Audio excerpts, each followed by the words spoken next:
If you recall my last Scapilates post, I introduced the exercise called Tits, Bondage. It's where you take the actual band, retract the scapulae and lengthen them through, and as you activate the muscularity around the scapula, you can also find your core muscles activating as well, so you work as a single unit.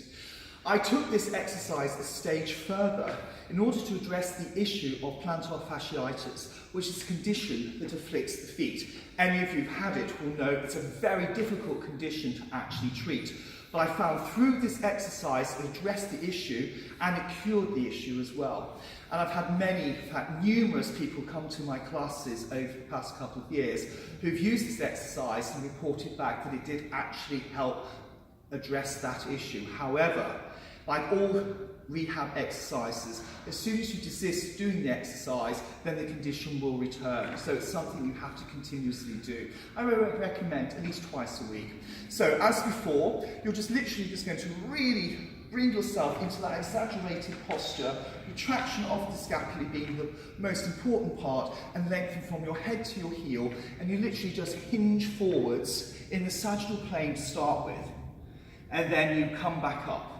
Now the trick is you're going to start to pivot from your hip and veer over to the right.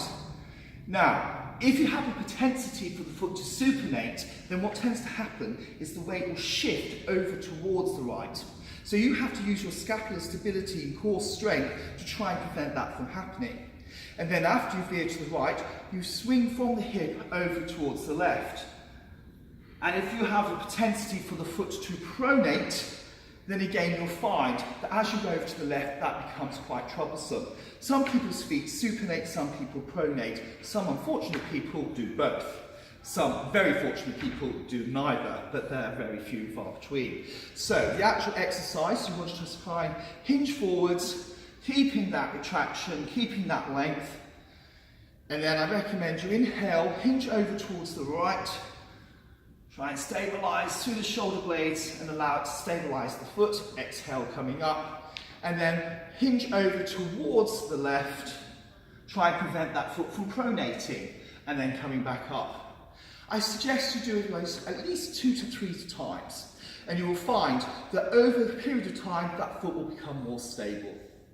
Wait for my next broadcast and I shall show you some excellent shoulder and chest stretches.